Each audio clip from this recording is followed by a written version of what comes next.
All right. Hello, everyone. Thank you very much for joining for my YouTube live for March 20th in Australia, March 19th in the US.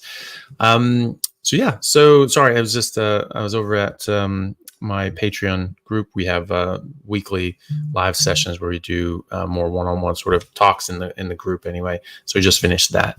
And so other people are interested in joining that to get more sort of personal talking time, then that's an option too. And my Patreon is just Anthony Chaffee MD, just like my YouTube channel and Instagram.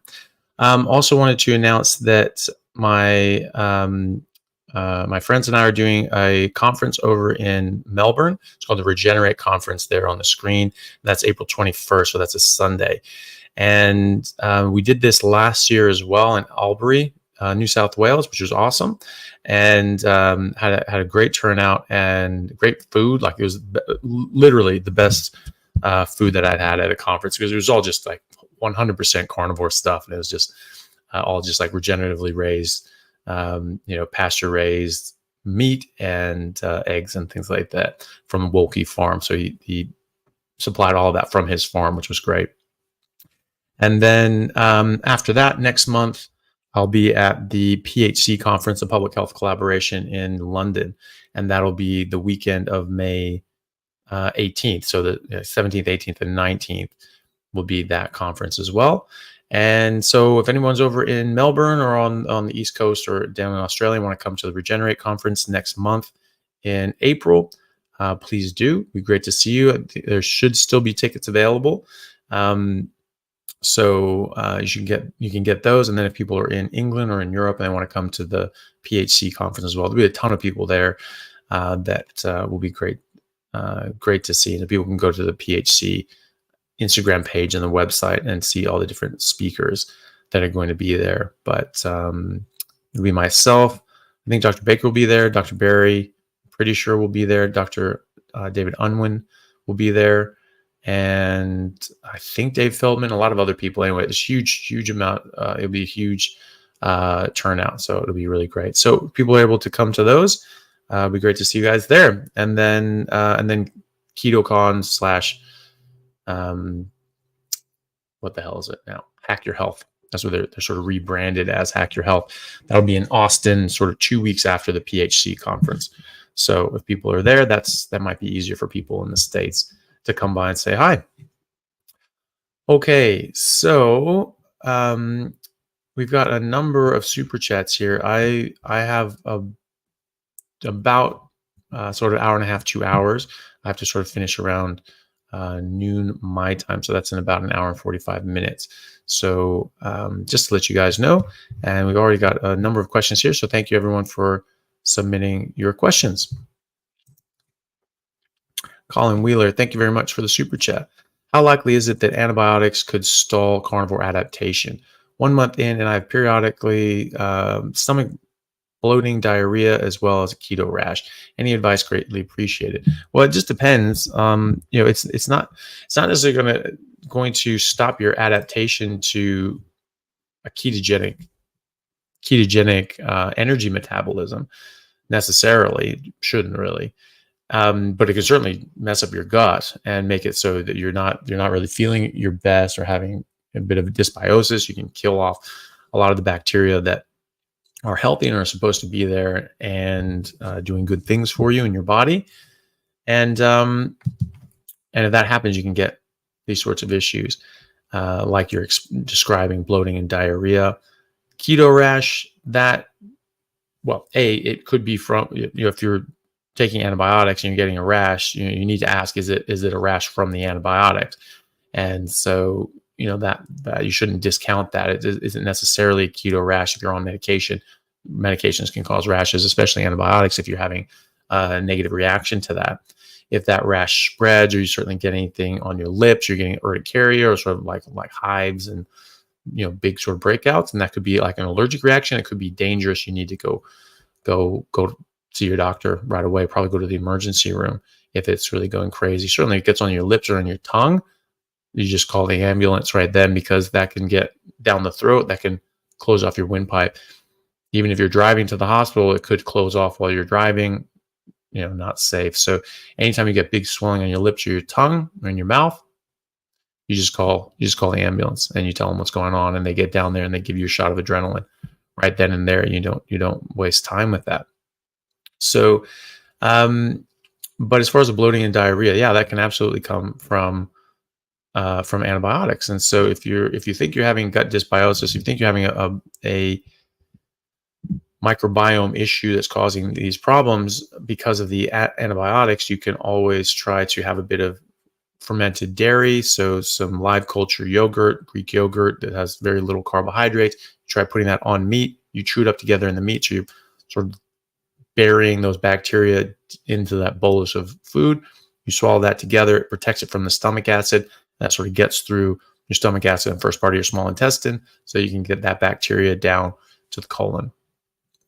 And do that for a week or two. After that, hopefully things settle down. Your body can just get to normal, and you'll support your microbiome as it's going to be fed on the things that you eat. And if you're eating what is healthy for you, you're going to support the bacteria that are also healthy for you to have. So that's what I would do. Colin Wheeler, thank you for the super chat again. Hey, Dr. Chaffee, I'm 44, started carnivore 1 month ago. Is prescribed sulfamethoxazole, whatever the hell that is, for prostatitis. A week into carnivore, 30-day course, 1 week left. Jesus, 30-day course. Wow. Worried that prescription is affecting adaptation. Well, yeah. So I think this is sort of a continuation from the last question. May or may not be doing adaptation, but a 30-day course is definitely going to trash your microbiome. So I would recommend having like the fermented dairy and just starting that now, really, and mixing that in with the meat that you're eating and eating that. It's going to get killed pretty quickly because you have all these antibiotics in your body, but at least you're trying to keep that seated. And then when you're done with the antibiotics, you just keep going with it for a couple of weeks after that to sort of keep those bacteria in there, because one of the more major risks is that you can get different sorts of bacteria in your gut that are more resistant to these antibiotics, and now they don't have any competition because you've just scorched the field and you've laid waste to all their competition. And this is a jungle down there, and they're fighting for resources. And now all of a sudden they don't have to fight for resources, and they just go crazy, and you get an overblown bacterial colony of just one specific thing, like Clostridium difficile. So C. diff is a very dangerous consequence of long-term antibiotics, and so something you want to think about is reseeding your gut microbiome. And if you're having too many problems or issues, or you're getting sick and you think that you're getting bloody diarrhea and all that sort of stuff, and you're getting more unwell, you need to think about, are you getting a sort of an opportunistic bacterial overgrowth in your intestine and getting, something like a C. diff sort of infection as a result of those long-term antibiotics, and see your doctor. But that's what I would do now anyway, is start with some yogurt. It doesn't have to be much, just a little dollop on some meat. You chew it up together, little dollop on each bite of meat. It doesn't have to be a huge amount. You just do that for the rest of your antibiotics, and then for a couple weeks after, and hopefully that settles things down. So a question from Ann Bielecki, who says, at a comfortable weight, do not want to reduce anymore. How do I know that my body knows this? Sure, others have been in a similar boat. Yeah, well, how that it is an assumption, but it's an assumption based on this phenomenon being the case in all aspects of life in existence. So all life knows how to eat in the wild. They don't have a coach telling them, well, you need these macros and those micros. You have to weigh your food and do all this crap. They just eat. They eat when they're hungry and when food is available, and they eat as much as their body tells them to eat. And it seems to work out. And why wouldn't it? Right? Life is supposed to just work all on its own. You don't need anyone to tell you what to do if you're doing something that is part of your biology. And so it doesn't make sense that we would have to would have required these sort of macros and micros, and you have to calculate this and do that, because we weren't. People weren't doing this for most of the human existence. People just ate until they felt, I don't need to eat anymore. Koalas do the same. Lions do the same. Whales do the same. It's just, that's how it is. And so if your body can't figure that out, you're going to die. That's it. You're not going to make it in the wild. And so if you have a species of animal that can't do that, or you have an individual that has some sort of mutation that makes it so they can't do that, they can't regulate the amount of nutrition their body needs, they're going to die. They're not going to make it. They're not going to make it forward. They're not going to, they're not going to procreate. And you're not going to have that as a species doing that, because it's going to be so inefficient. Those individuals are just going to die off. It's going to weed itself out. And we came from other forms of life that were already established, that were already there, that had already won the game of life. They'd already succeeded in different situations. And so, those traits just don't exist, that you just can't tell. It would be an individual mutation that came in and would be wiped out pretty instantly. And so, maybe you can start getting that mutation now, but I mean, it'd be one-off mutations. It would be an individual here and there, and extraordinarily unlikely. So, you just test it yourself. You eat until fatty meat stops tasting good. You don't eat anything else, and you see what happens. I haven't yet seen anybody that this doesn't apply to. If somebody's on medications, they're appetite suppressants, sure, you're not necessarily going to be able to trust your instincts.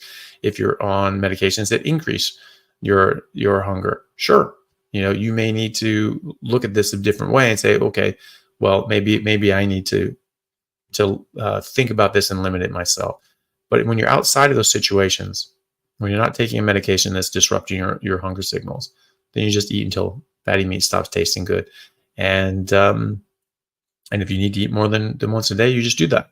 And you won't lose weight. You won't lose more weight than is healthy for you if you're able to do that, unless you're on different sort of medications or other things that are screwing with that. Chemo, radiation, all these sorts of things that can disrupt your body. You're being put on corticosteroids to reduce inflammation because of some issue or another. That can change your hunger, that can screw with your blood sugar and do all these other sorts of things. So those are all special circumstances. Outside of those special circumstances, you should be able to just listen to your body.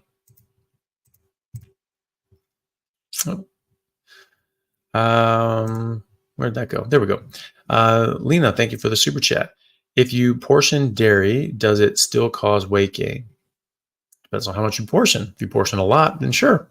The thing with dairy is that it can just screw with your hunger signals, right? So just like we were talking about, how does your body know? Well, because it's getting the proper signals. And so that only works if you're eating what you're designed to eat. So dairy can cause a bit of compulsive eating. It can cause you to eat more than your body necessarily wants, and it screws up those hunger signals. There are natural opiates in dairy and milk, so that can be a bit more of a compulsion to eat for a different reason than just hunger. And carbohydrates can do this as well. And so what I see commonly is that people will still eat the exact same amount of meat regardless of the amount of dairy they have. And so they can just eat more than their body actually wants. And so that changes some of their signals. So that's the thing. Yeah, if you portion it, if you're butter seems to be okay, but things like cheese and yogurt and certainly milk, it seems to just be, people will have quite a lot of that and not really think about it. So that's why I say with dairy is you do want to limit it. And so that would come into, portion it. Yeah. So if you just have a slice of cheese with meat every now and then fine.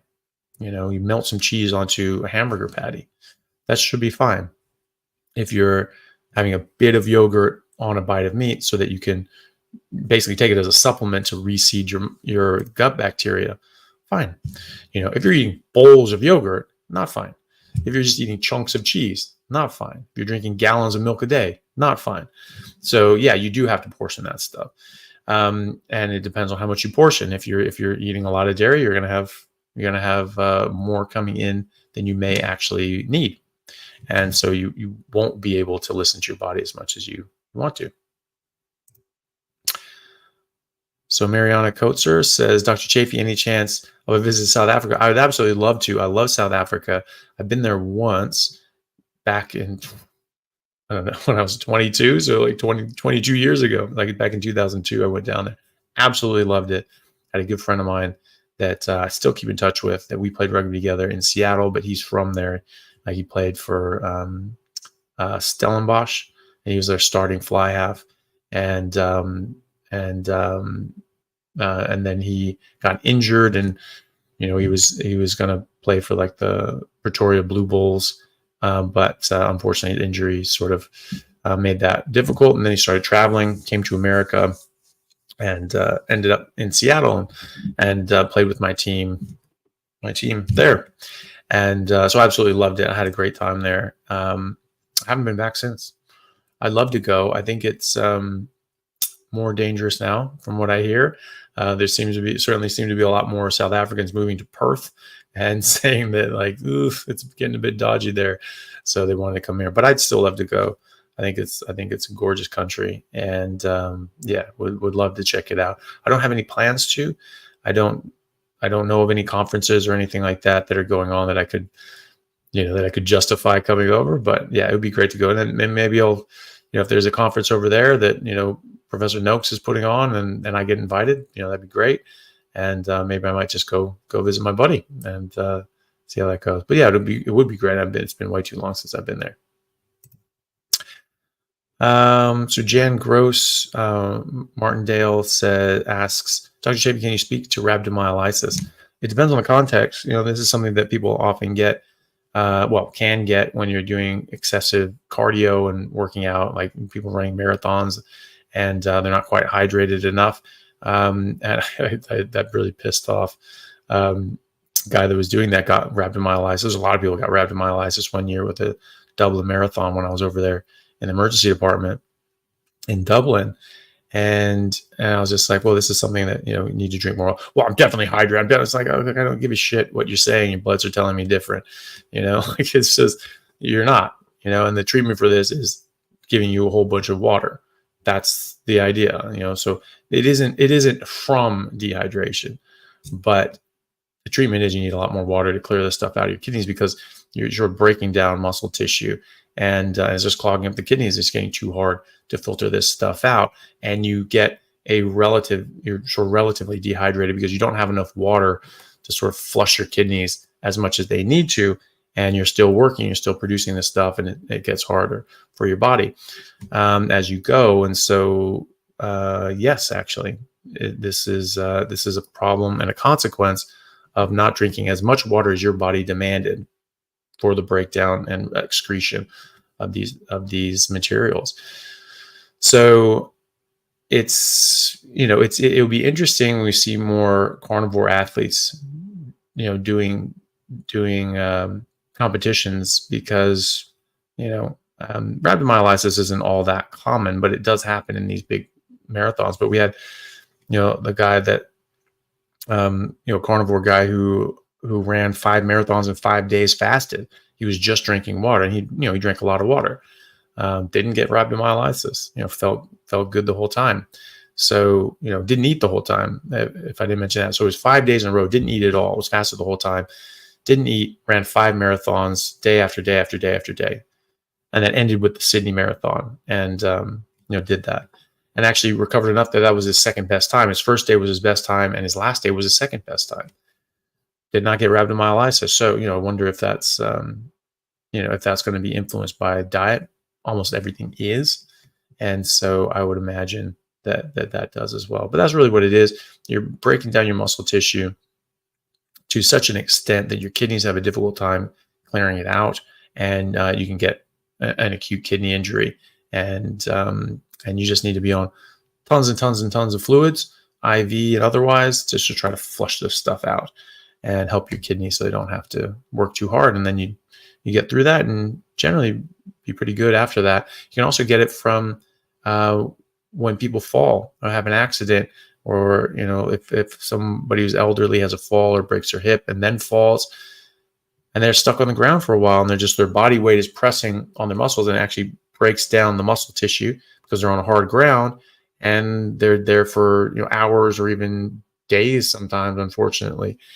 And they get there, and they'll have a rhabdomyolysis from the breakdown of that muscle tissue, which is very sad. But yeah, same treatment though. Supportive care, tons of fluid. DP, thank you for the super chat. Female, 5'3", 121 pounds. Been lifting weights on keto for 2 years, now on carnivore for 2 months. Approximately 80 to 100 grams of protein, 90 to 120 grams of fat, but no gym since the summer, only walking every day. Could I lose muscle mass?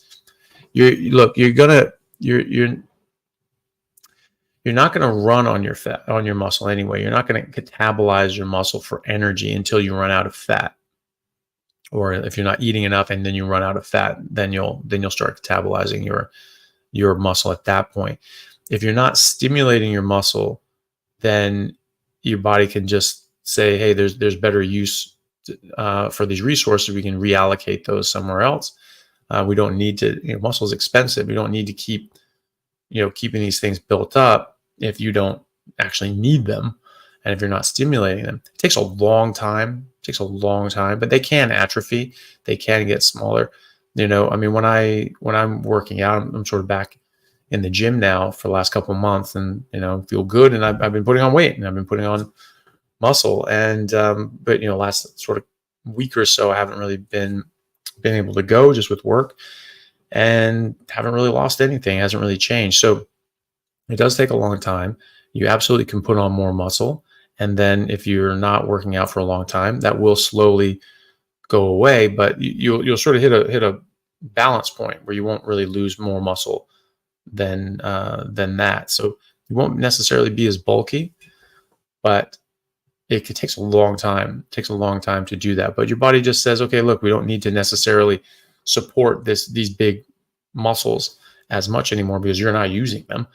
And so that could go down, but you're not going to catabolize your muscles. You're not going to break them down for energy unless you run out of fat. If you're not eating enough and you run out of fat. So if you just keep eating until fatty meat stops tasting good, those proportions look fine, but it just depends on what your body's demands are. You need enough protein, you need enough fat, and that balance, that proportion tends to be about 1-to-1, 2-to-1 grams of fat to protein, tends to be, but it varies. And obviously 1-to-1 to 2-to-1 is actually quite a big variation already. So it just depends on what your body demands. And so you eat fatty meat until it stops tasting good, and that should support your body for where it is. When you start working out again, that demand will increase and you'll put on muscle. So yeah, you probably won't lose much, but you tend to stay very stable. Like when I'm just eating normally, even very clean, whole foods, whole meats, not a bunch of fat, salads if I had to, and some bread every now and then or whatever. Never really a big pasta sort of person. My majority of what I ate throughout my life was meat, and I ate the other stuff as a side because I was supposed to. And even then, eating in that sort of clean way with a lot of meat, if I wasn't working out, I was losing muscle, and I was putting on fat and losing muscle. That was just what was happening, and that's what most people experience. Now it's the exact opposite. I never put on fat, and I hardly ever lose muscle. And when I'm working out, I put on more, and then I keep that. And so just going for the last month and a half, 2 months, I've noticed, I'm like, wow, I'm actually looking much more developed and muscular and lean. I was like, that's nice. Sort of missed that. And but you just don't really lose it. It takes so long to lose that. And I was like, it probably wasn't working out consistently, like on a 4 days a week basis for over a year. It was every couple of weeks I'd get into the gym. There was a several month period that I didn't get into the gym at all, and didn't change too much. Didn't go down. It does, but so slowly, so incremental and slow. And then it just stops at a certain point. Like you really don't lose it past that as long as you're eating properly. And then I started working out again and started getting good results again. So yeah, you probably won't lose too much, but it is always better to work out, and you'll feel better doing it too. Baby Jesse James, thank you for the super chat. 36-year-old woman, 4'11", 118 pounds. I've lost 40 pounds. I'm about 8 pounds away from my goal weight, which is great. That's awesome. I'm doing OMAD, but struggling to lose the last bit of weight. Cannot eating enough stall weight loss. It can. There's no animal in the wild. Like if you put food in front of it, if you put that animal's food in front of it and they were hungry, there's no animal that just be like, I'm just not going to eat today. Or I'm going to limit. They're going to eat until their body tells them to stop. If there's food available, they're going to eat.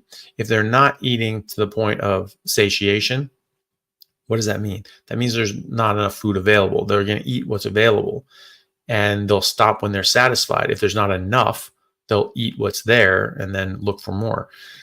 So what you're doing physiologically by under eating is that you're telling your body that you're in a famine, because if you had food available, you would eat it, because that's the inputs. Your physiology isn't an intelligence that's sitting there watching us and saying, oh, well, I see what you're doing. You're trying to lose weight, so I'll work with you here. That's not what it's doing. It's responding to inputs. So your input by not eating enough is there isn't enough. You're in a famine, and your body goes, right, well, we need to slow it down, less coming in, less going out. Like as someone who's fiscally responsible should be, you get your hours cut at work. Last thing you need to do is start, blowing out your savings and spending everything in the bank and blowing out your credit cards. Bad idea, right? You need to trim sales and survive. You need to just, hunker down and just, okay, we need to weather this and have less going out. So, almost as if, it was a responsible sort of system. And it is, right? Because you have to be, because if your body's not able to survive a famine, and it's not able to slow your metabolism down, you're going to die. And so, animals that are all going to go through periods of deprivation. And so species of animal that can't do that can't weather and survive a famine, they're dead. And we have, where's your study? Study is the Minnesota starvation trial that happened in World War II. With our good friend and honorary Nazi Ansel Keys, who starved the hell out of people and studied what happens. And, if we're going to get long-term, engagements and people are going to have food shortages and stuff like that, they wanted to see what was going on. So they starved the hell out of people, and they saw, they lost weight, but then it plateaued and sort of stalled out. Sort of what we see in concentration camps as well. If you read Gulag Archipelago with Alexander Solzhenitsyn, see what they were being fed every day. You're like, you should be dead, right? But the people who were doing that for years, for decades, they were eating like that, and and they didn't, because their metabolism slowed down. The metabolism slowed down enough to survive that. And some people do die of famine, but you can survive a lot more than you think. And if it was just calories in, calories out, no change in the metabolic system, some of those people in the Minnesota starvation trial would have ceased to exist, because they would have lost more weight than they had in the first place. So that's what happens when you undereat. You actually slow your metabolism. So we don't want to do that. We want to encourage your metabolism. You want to eat as much as your body's asking you for. If you eat as much as your body asking you for, you're not in a famine. You're eating, and you get to a point that I don't need any more, and you leave those leftovers on the plate. You finish your plate and it was good to the last bite, you make more.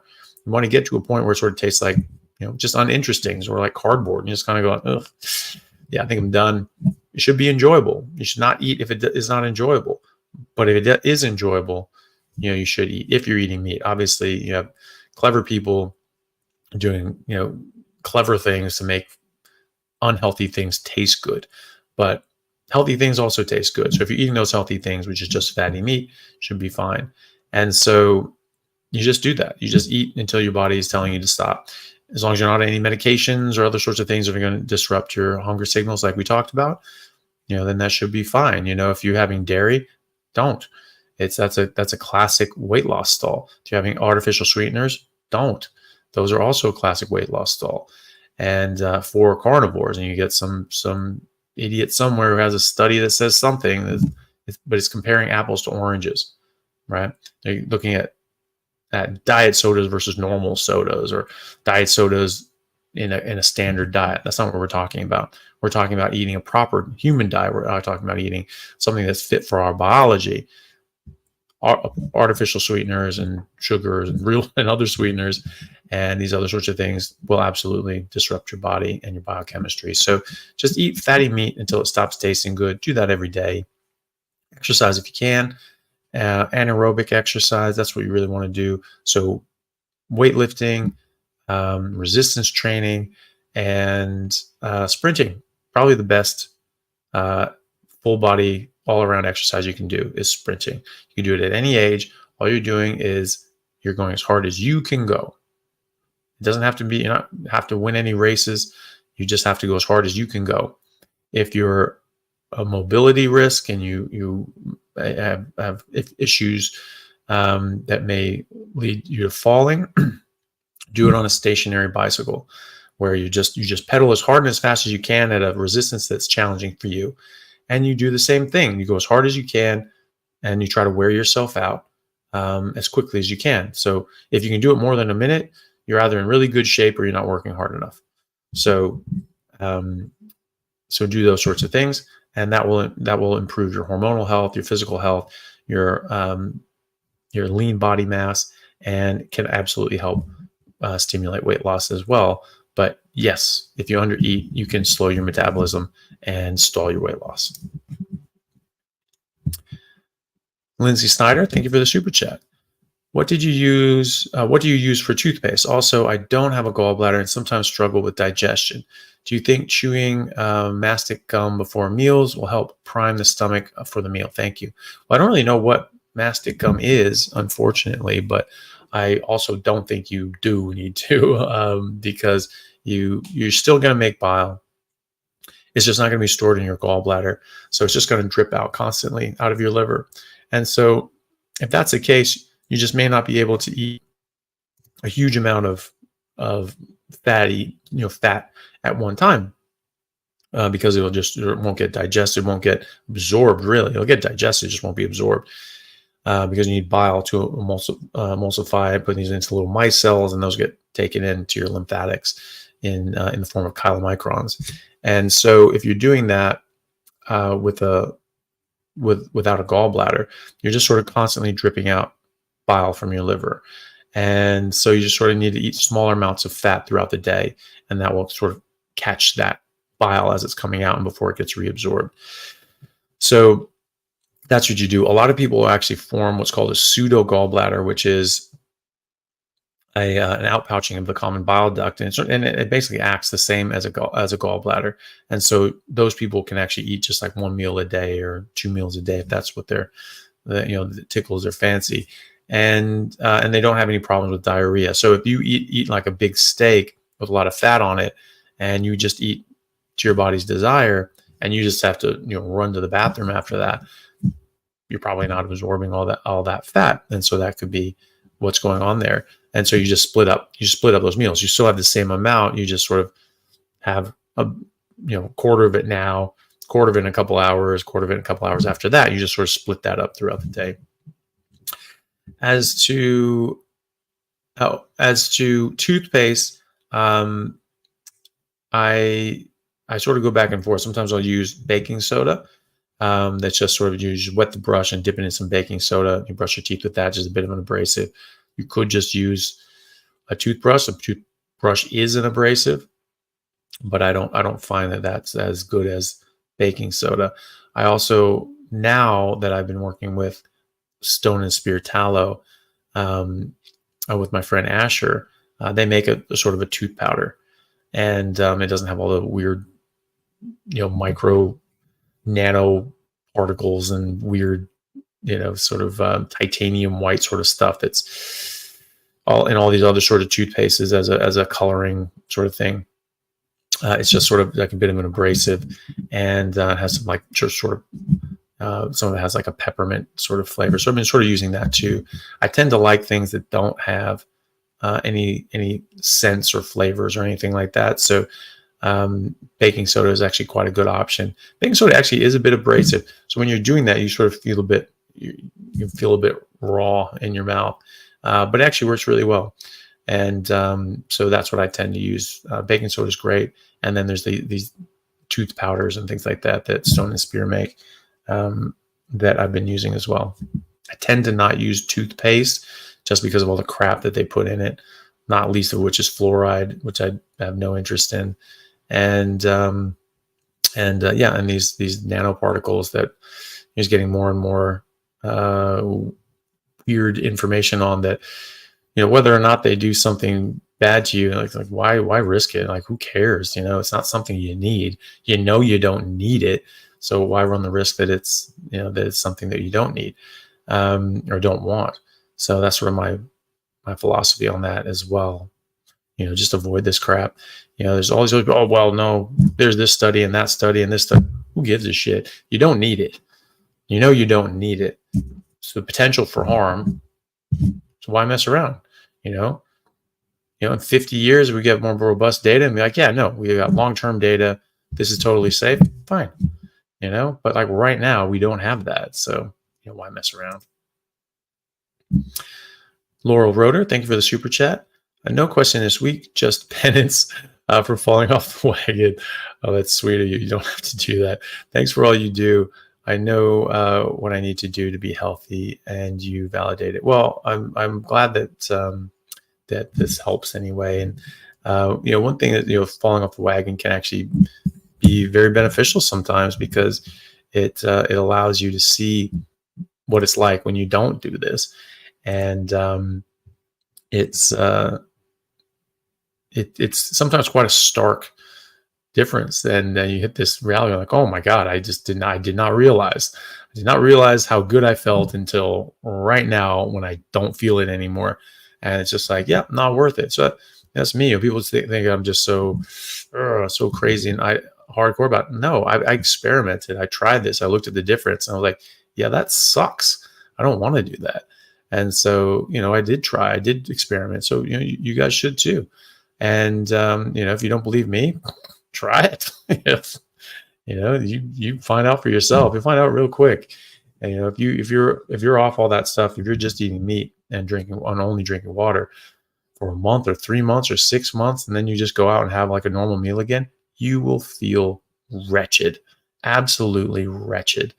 And, and that's a good piece of information, because you're like, I did not realize that. I did not realize that stuff makes you feel so horrible. And it does. So, you have that now. You have that frame of reference, and, then it's easier to make good decisions in the future. So good luck with that. And so, don't worry about it. People fall off the wagon. People make mistakes. To err is human. It's just part of life. But we learn from our mistakes, right? And so, you have that experience and you're like, didn't like that. Don't want to do that again. It really solidifies this. I wish I had that, in my early 20s. I didn't see that contrast. It was a slow progression for me, because all I did was add in crumbed chicken. Had a bit of crumbing a couple times a week. And I didn't notice, but over the months it built up, and I just went like, wow, why don't I just feel like a superhero anymore? I want to feel like just superhuman amazing. What the hell happened? I didn't see it.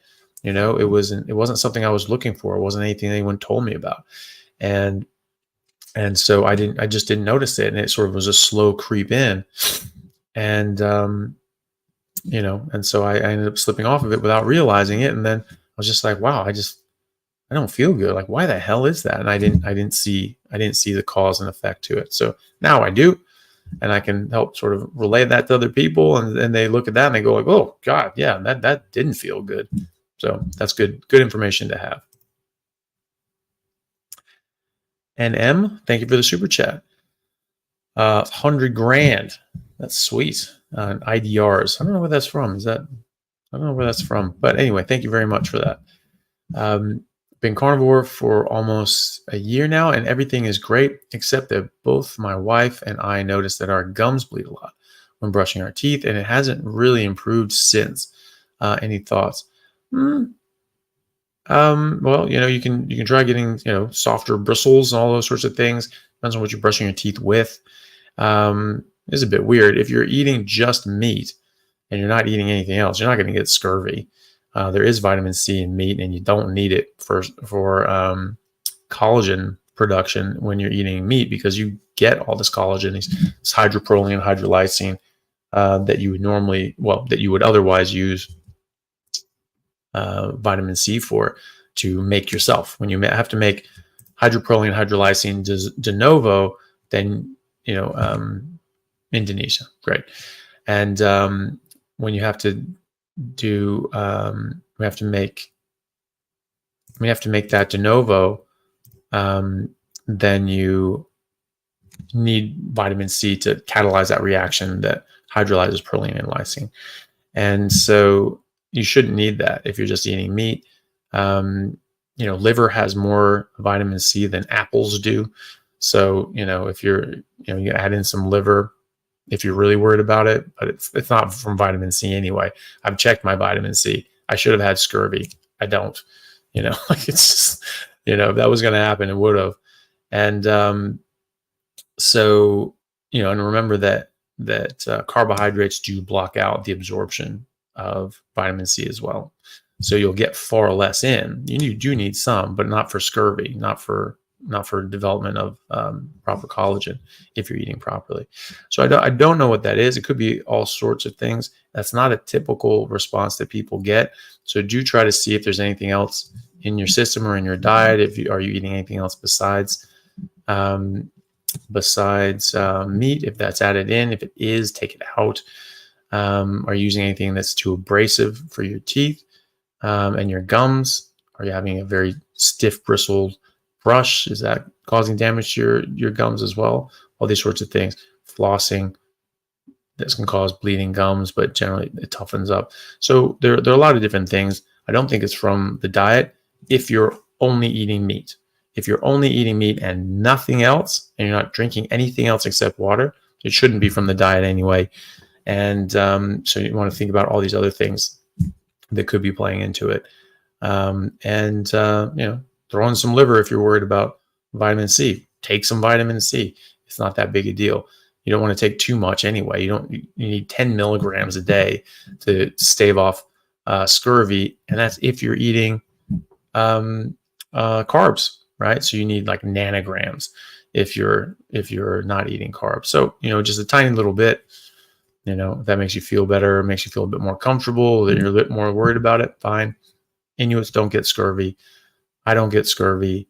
And, the Maasai don't get scurvy. And they drink milk, which actually has a lot of carbs. So they're getting even less vitamin C in from their diet. They don't get scurvy. So I don't think it's that anyway. But hopefully you can figure out what's going on and make it stop.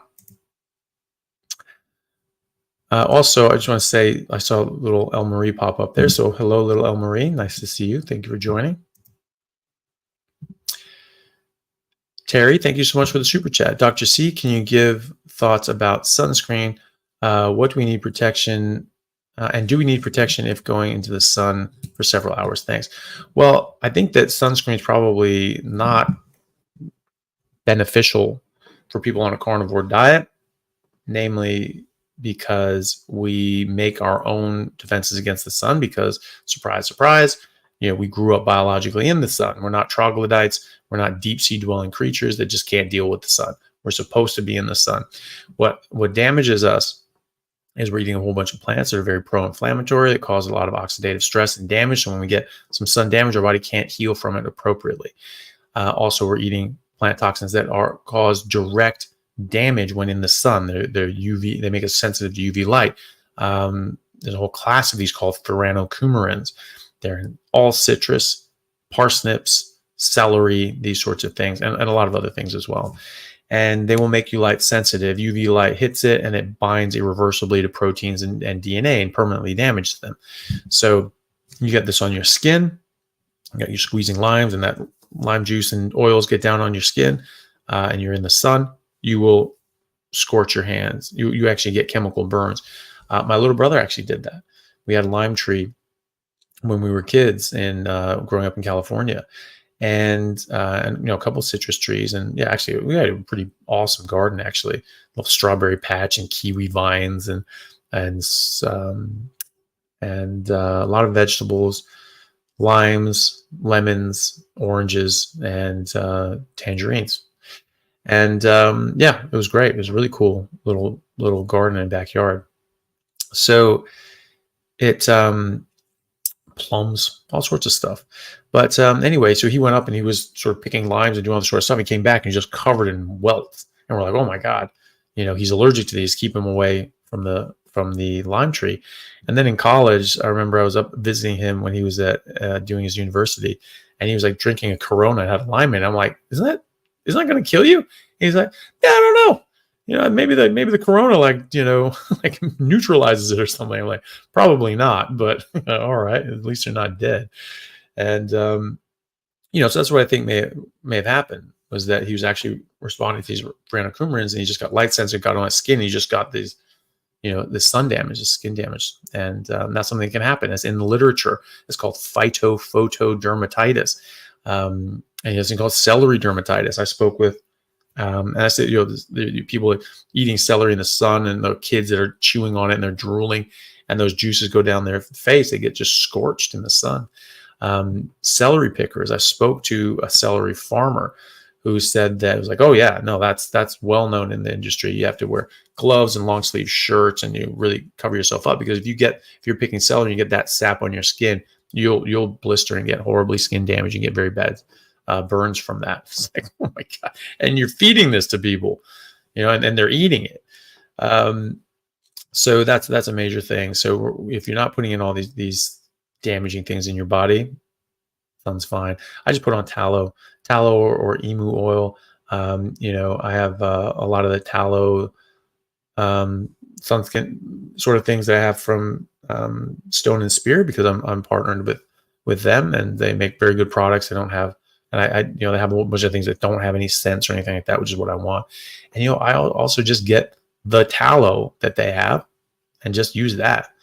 Doesn't even need anything else. Some of them have like tallow and like a bit of beeswax to give it a bit more form and structure, but or a better consistency. But it's you can just use normal tallow or emu oil, and that's those are things you can do. But yeah, tallow works great. Tallow is the single best moisturizer, and that's just the best thing for skin health that I've ever used anyway.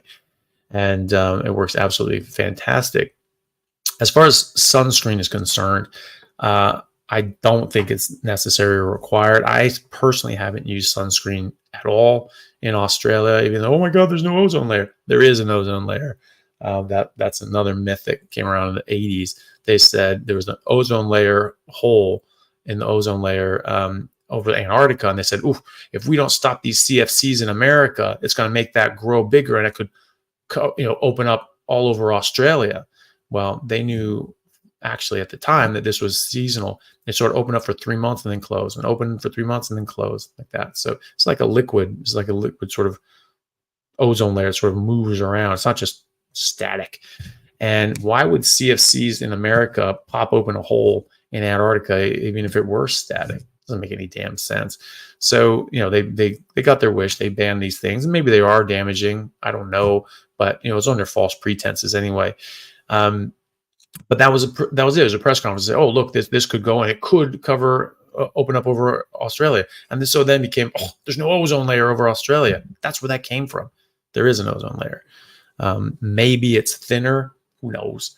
Who cares? It's just if you're not in exposing yourself to these sorts of things, then you really don't need it. The thing with sunscreen is that they have a lot of things like benzene that are known carcinogens in the sunscreen that's supposed to be stopping you from getting skin cancer. And yet, as I saw a graph years ago, as hours of sun exposure went down over the 20th century, skin cancers went up. It's inverse. It's an inverse graph. So the less sun exposure people have, the higher, when we were having less sun exposure, we had higher skin cancers. Now, that's not necessarily related. That's correlation. It's an inverse correlation.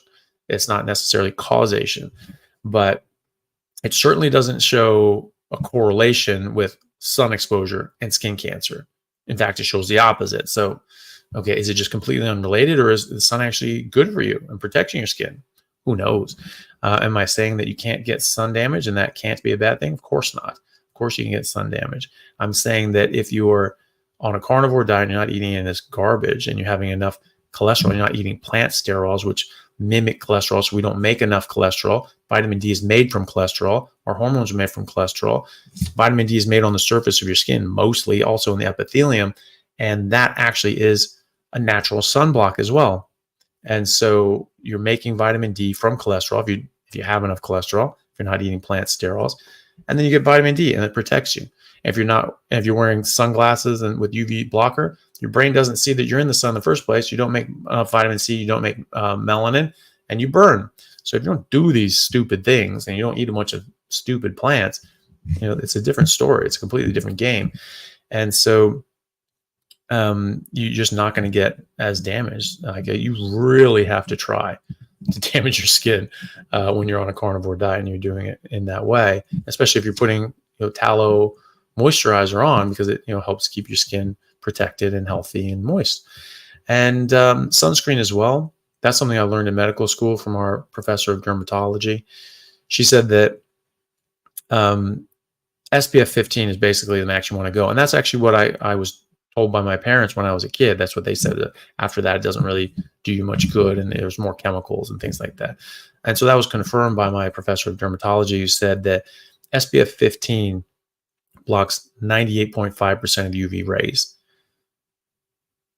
Pretty damn good. And you go up to UV, SPF 30, now you're getting 99% blockage, and you're using 3-4 times the amount of chemicals to do it. SPF 50, SPF 70, you're getting 99.3, 99.5, 99.7. You're using 5, 6, 7 times the amount of benzene and other horrible chemicals on your skin. That soaks into your body. It was another phrase I heard from a doctor was, never put anything on your skin that you wouldn't eat, because within 20 minutes it's going to be in your bloodstream. So, it's interesting. Probably not everything, but it's a good thing to keep in mind as well, that we do soak in things and absorb things through our skin. And so you don't want to do that. And so you're adding in a whole bunch of chemicals and stuff like that I just don't think you need. Keep your skin moisturized, keep your body protected. Don't eat a bunch of plants that are going to harm you, and it should be fine. Aaron, thank you for the super chat. 50 days in, fasting blood sugar was 76 milligrams per deciliter. Wife is 66. Neither of us previously diabetic or obese. Just curious what it would be. Internet said too low and bad. I believe my body more. Any thoughts? Yeah, it's not too low. And you're right. You do believe your body. Also, you're going to have ketones. And so there are studies, very unethical studies done, I believe in the 50s, where they ramped up people's ketones and then dropped their blood sugar. And they kept dropping it lower and lower and lower, and just talking to people how they're doing. Yeah, they're sitting up, talking, chatting, total normal cognition, and able to, hold a rapport. And they got it down to the point of their blood sugar. They should have been in a coma, really. And they're like, how you doing? Yeah, fine. Everything's great. Why do you ask? No reason. No, everything's fine. That's because they had ketones. So your body runs on ketones. Your brain runs on ketones. Your brain preferentially runs on ketones. 2/3 of your brain runs preferentially on ketones, meaning that if you have enough ketones and enough glucose, those parts of your brain will only run on ketones. That's a preference. So that's your primary energy, your brain's primary energy source. It's only when those ketones start going down that you start using more glucose to replace that lack of energy. So no, it's not too low. Below 60, if someone's on a normal diet, you start thinking, okay, that's probably too low. On a ketogenic, in a ketogenic metabolism, when your body's making ketones. No, just do what your body's allowing you to do. If you're taking insulin and you're doing medications that are going to artificially disrupt your body's homeostasis of glucose and ketones and things like that, then you have to sort of be a bit more careful about these sorts of things. 66 is not too low if she feels fine and is not diabetic or taking insulin and has ketones. So yeah, I agree with you. Listen to your body over the internet. Carnivore athlete, I'm assuming carnivore athlete. Any supplements or extreme endurance athletes? I biked 730 miles last 7 days. OMAD, steak and eggs for dinner only. First of all, badass. No, I don't think you need any supplements on top of just proper nutrition, and maybe just because you're sort of asking a lot of your body, you want to give your body a lot. So adding in a bit of organs, liver and kidney and heart, just making sure that you are that you are nutrient replete. It doesn't have to be a huge amount. Just have a little bit in there, especially when you're getting ready for these big events, and especially if you're doing these things regularly. You just want to make sure that your body has exactly what it needs for what it's doing. And you just eat meat and a lot of fat. If you're doing all that sort of energy, you want a lot of fat. And steak and eggs for dinner. I think that's great. Butter, maybe the only supplement I'd add to that. Darvit, thank you for the super chat. Could have just asked, but that's okay. Thank you very much. TSH 6.43, free T4 1.1. Doctor freaked. Thyroid is high, no iodine. Then mentioned Hashimoto's. I had a cold. TSH is usually 1.75, no symptoms. Is iodine okay? Well, you can certainly check your iodine. If you don't have enough iodine, then that will absolutely stop you from being able to make your thyroid hormone, like your T4 and then your T3. T3 is the more important one. That's the bioactive form of thyroid hormone. So T4 is sort of a reservoir. It has a longer half-life, and it sort of turns into T3, and T3 gets used up more quickly. So it gets stored in T4 and turned into T3 as needed. That's another thing too. If you don't have enough zinc, you're not going to be able to convert T4 into T3 appropriately either. You don't have any T4, so that's not really the issue here. Iodine could absolutely be the issue. If you have Hashimoto's, those are thyroid antibody, you need to get checked for those thyroid antibodies. If you've been checked for those and you have that, you should not take iodine as a supplement. Iodine can exacerbate Hashimoto's, and so unless you're like fully deficient, but you should be able to get that from your food. And if you're eating seafood and things like that, that will have a decent amount of iodine in it. But even then, if you're having a lot more iodine than you need, that can exacerbate Hashimoto's, and so that can make that flare up, make those antibodies go up. So check your antibodies, see if you have them. If you don't have any noticeable antibodies, you can have some and check your iodine too. If you have no antibodies for Hashimoto's and you have low iodine, sure, take some, have some more seafood, have some more iodine, and see if that helps. And if you have high antibodies for your Hashimoto's, you just need to go strict lion diet. You need to just do red meat and water, preferably grass-fed and finished red meat and water, and just cut everything else out. And unless you are low on iodine with Hashimoto's, then probably don't need to take that. Probably shouldn't take that. But to get up to normal levels, sure. But don't go past that, because that can exacerbate Hashimoto's. So yeah, I'm very sorry to hear that. But check your iodine, check your thyroid hormone, and see how you go, and sort of make a decision from there. You can always message me and ask me, and let me know what your results are. We can try and look at it a bit more closely as well. Should you here? I'm just gonna see. Okay, I've got about 45 more minutes, everyone, and I've got a number of super chats. So why don't we just sort of try to cut off the super chats now, and so I can get to all of these so that I'm not leaving anyone hanging. Okay, the real deal says, hi, Anthony, started my geriatric 19-year, 9-month Maine Coon cat on raw meat yesterday.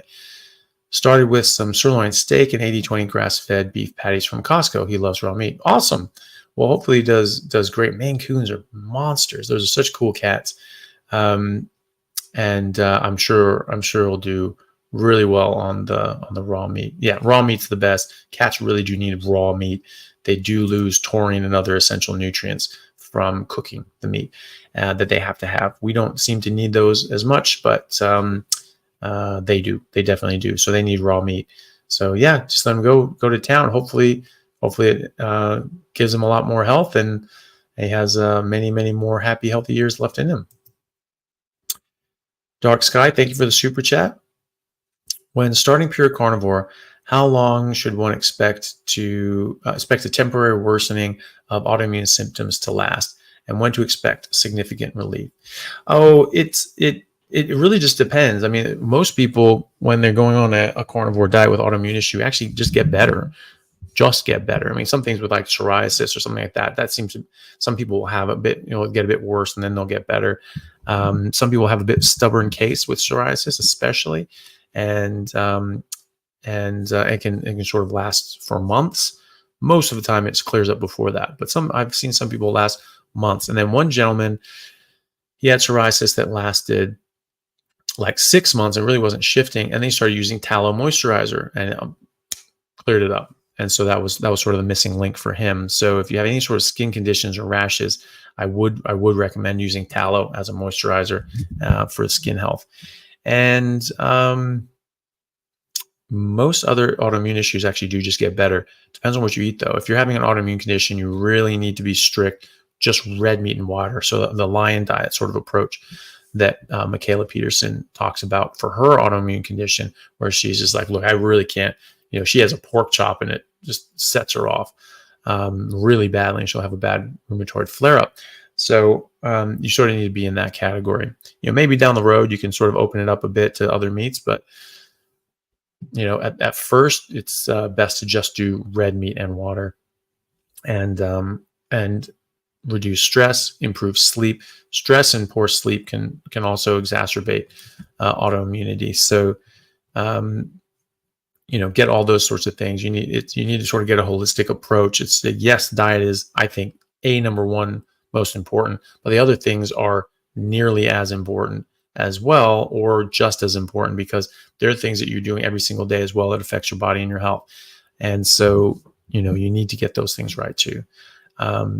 So if you do that and you're just eating red meat and water and you're eating high fat and not taking in anything else, you should expect to see autoimmune issues start to get better. But skin conditions like psoriasis, sometimes they're a bit more stubborn. You just have to sort of wait and let them go through, and use moisturizer, the tallow moisturizer. That seems to help with skin conditions. So good luck with that. Mary Shepard, thank you for the super chat. Newbie Labs, for reference, A1C 5.8, triglycerides 135, HDL 62, HDL 129, high sensitivity CRP 4.2, C-peptide 399. Have a CAC soon. Pre-diabetic, MI 529 or 2019. MI, so myocardial infarction, heart attack, 2 stents, and a pacemaker. VSG 909, weight loss 100. Need 100 more. Further advice or thoughts? Well, first of all, congratulations on losing 100 pounds. That's fantastic. Just keep doing it. Just keep going with what you're doing. Keep eating fatty meat until it stops tasting good. You want to encourage your metabolism. You don't want to suppress your metabolism, and you want to keep everything else out. So don't have any dairy or any other sorts of things that can slow down your weight loss or stall your weight loss or reverse your weight loss. And that would include any artificial sweeteners. So when you're dealing with any sort of major health issues, you need to just be as strict as possible. Just mostly red meat and water, high fat, and then again, it's as important what not is as important what not to eat as what to eat. So no plants or mushrooms, no sugar or any sweeteners, nothing artificial. And that goes for sauces, seasonings, and drinks as well. So that's how to do it the best that you can possibly do it, in my opinion, in my humble opinion. And if you want to make variations on that to suit your lifestyle or how you feel, go for it. But that's just a framework to get started anyway. And but otherwise things are looking good. You need to look at these as a snapshot in time. All these bloods are going to be a snapshot in time. We don't know if they're going up, down, sideways, and so on. So you take these, you keep an eye on them. That's all fine. Check them again in 3 to 6 months. See what you're doing. You're going to expect to see your HDL go up, your triglycerides going down. LDL is going to do what it wants to do. And if it goes up, that is associated with living longer. So, don't worry too much about that. You need to be on top of things too.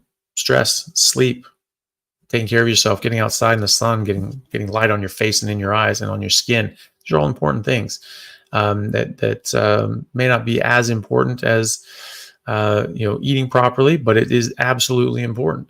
And so you're eating right, great. Now do the other things as well, and you'll do great. So Sarah Nolan, thank you for the super chat. I'm not seeing anything attached, but maybe further down, but I'm not really seeing anything. So maybe something later on. Sam Lloyd, thank you so much for the super chat. I buy the carnivore arguments, but there are so many real-life counterexamples. For example, many top athletes in the NBA and NFL eat nothing but carbs and junk food. Please give a rational explanation. Yeah, it's pretty simple. Like you can do all sorts of crap. That doesn't mean it's the best for you. It doesn't mean that that's the optimal diet for you. There were top marathon runners back in the 80s and 90s who said, yeah, it doesn't matter what you eat as long as you work out, and they dropped dead of a heart attack at 40. So, it's is it an example of that's exactly the same and it's just as good, or is it an example of, they're working their asses off and they're fantastic athletes and they're able to compete at that level because of all the hard work and natural ability that they have. That says nothing about what is optimal for them. Would they be better on a carnivore diet? 100%. I have no doubt of that in my mind. And why do I say that? Because I'm seeing top pro athletes go from a standard diet or even a pretty good diet, pretty clean diet, or plant-based diet, and then they go to a carnivore diet and they have massive improvements in their performance and game. You have a lot of these game changer guys who got fooled into that sort of thinking. And Cam Newton injured himself out that year. He was MVP of the league like 2 years in a row and just absolutely just crushing it every single game. And then his performance was going down. And he was getting injured. He's not recovering from injuries, getting worse and worse. And he injures himself out on the season. And then he's had a difficult time recovering since then. I actually don't even know if he ever made an established comeback. But that was right when he went plant-based. Bad idea. So you can eat crap and still perform. It doesn't mean that you're performing at your best. It doesn't mean that you're doing the best that your body can do. It's not just diet. Diet is a major factor, and it can give you a huge advantage. But working your ass off and having the right mentality to play these sorts of games is the most important. You can have a perfect diet and not have that instinct for the game and that sort of killer mentality to go and smash somebody and really relish smashing somebody. You're not going to be playing the same as other people. Like your desire and drive and your will to go is much more important than that. So you can absolutely succeed at a lot of things and a lot of endeavors eating different ways, but that doesn't mean that it's that you will feel the best that you can and that you'll perform the best that you can. I've seen the difference in myself eating a very clean diet, but with meat, carbs, and veggies, almost no sugar ever, but sometimes, and hardly ever alcohol. Well, actually drank usually about once a week or something like that, sometimes once or twice a week, college. And then I decided I'm not going to drink during the rugby season because I just feel so much better. There are athletes that drink too. There are athletes that do drugs. Does that mean that that's going to be the best for them? Of course not. If they stop drinking during the season, they're going to have way more, a way better performance, and they're going to feel much better too. So that's really the main thing. You can do it. You can get away with a lot, but you're hurting yourself, and you're not going to be able to perform to the level that you would otherwise. So that's the thing. And so it's just a matter of people trying that. And more and more athletes are coming to this, and more athletes are saying this has completely revolutionized my game and my athletic ability and my and how much work I've put in. Ryan Talbot, who went carnivore, and then first of all nearly doubled his testosterone in a year, to the point that the NCAA started testing him for substances, and came back completely clean. And his FSH and LH, which are the hormones from your brain that will get suppressed by exogenous testosterone and steroids, they're all normal levels. They're like, oh shit, yeah, your body's just making this stuff. That's amazing. Good job. And so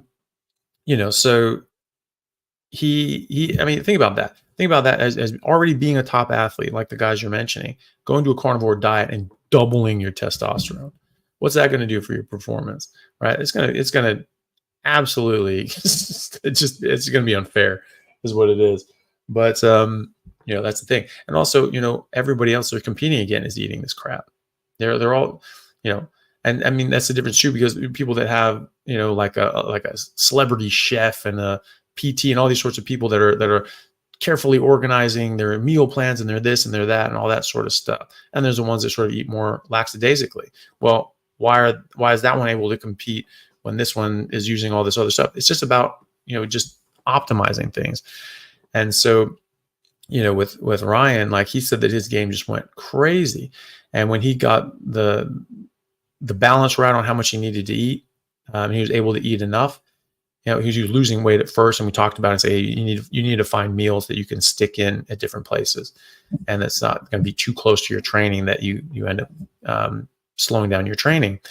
And so he was able to do that. And then he was saying, yeah, well, now I have a problem. I'm putting on too much muscle. I'm getting too big. I'm too athletic, and that's a problem, And so he wanted to keep his weight down a bit. So he actually was working out less and getting more. That's a good problem to have.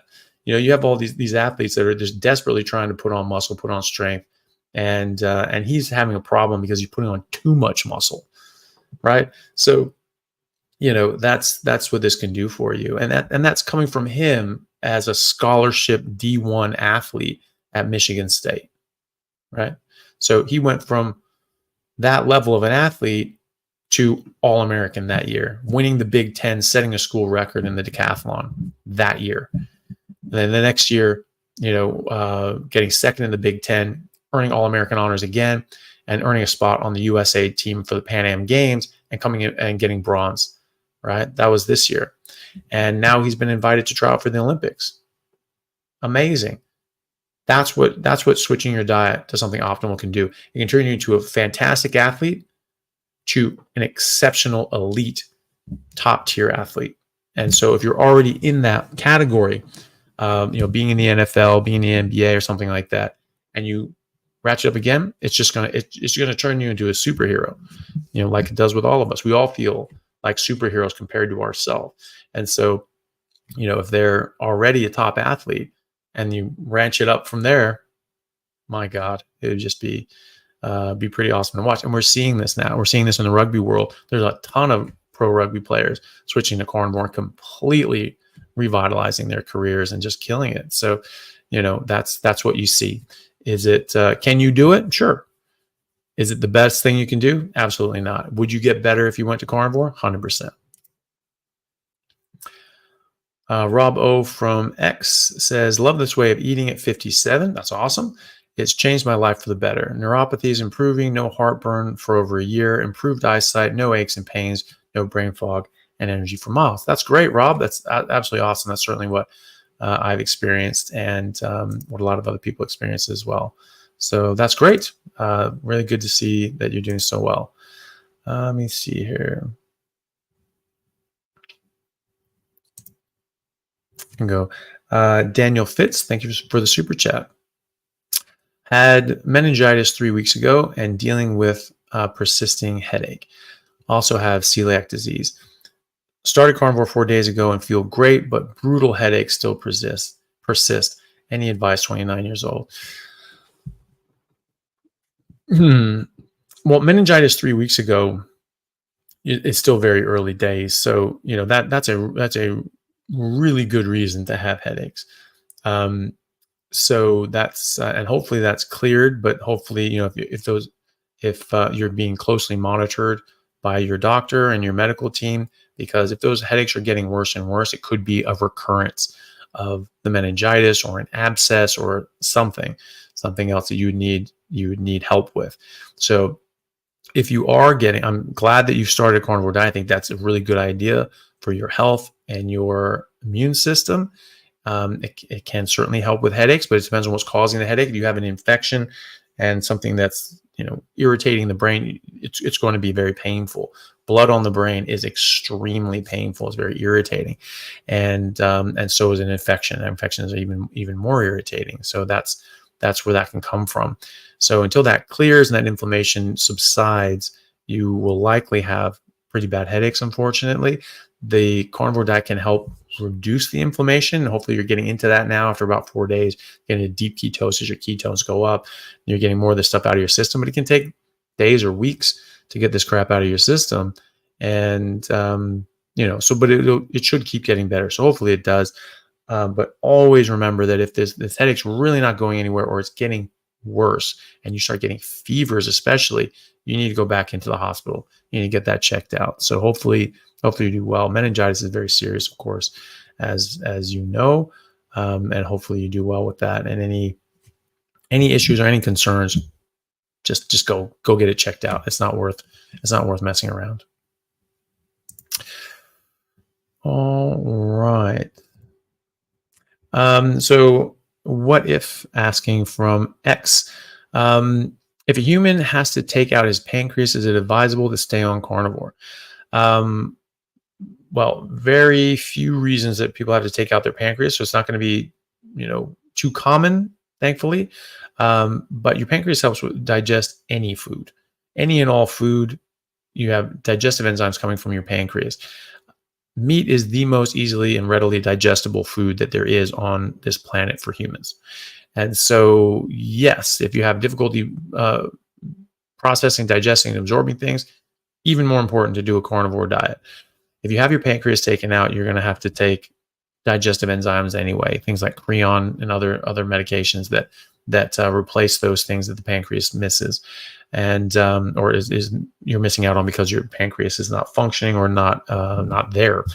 And so yeah, it's still advisable to be on carnivore. It's even more advisable because it's more easy for you to absorb meat than anything else. So yes, absolutely.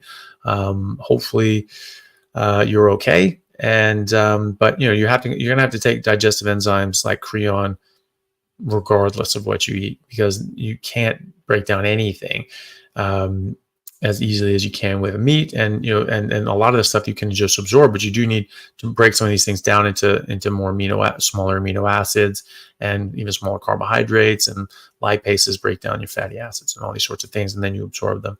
So you need that anyway. And if you're eating plants, there's almost none of that's getting absorbed anyway, but you still need the same digestive enzymes and more to break that crap down. So yes, still a good idea to be on carnivore.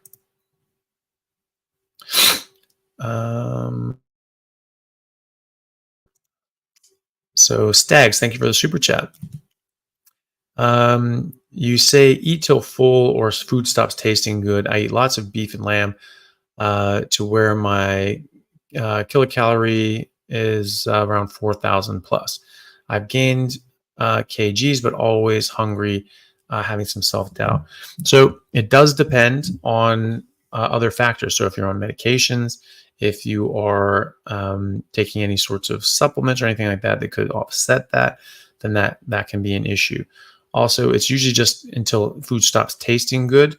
You don't have to physically pack your body, but if you get to a point where meat just doesn't really taste very good, that's your body telling you to stop. You can overeat. You can eat more than your body wants, but it's difficult because it becomes unpleasant to do that. If you are taking medications, though, that can cause you to increase your hunger, a lot of psychiatric medicines will do this. A lot of pain medications that also act as psychiatric medications can do this as well. And obviously corticosteroids like prednisone, cortisol, hydrocortisone, those things will absolutely raise your hunger signals. The other side of it is that depending on where you're starting from, your hormones can be completely out of balance. People get what's called leptin is a hormone that is a satiety hormone released from your fat cells, goes to your brain, tells you how much energy you have, and insulin blocks that. So we're eating a whole bunch of carbs our whole life, and that sort of blocks leptin. Lectins, those plant toxins, all plants, some of them can bind to insulin receptors 5 times more tightly than insulin, and they also bind to leptin and all the other things that insulin is involved in. So it shuts down a lot of processes in your body when you eat these lectins, or when you eat carbohydrates and your insulin goes up. One of those things is leptin, which is your satiety hormone.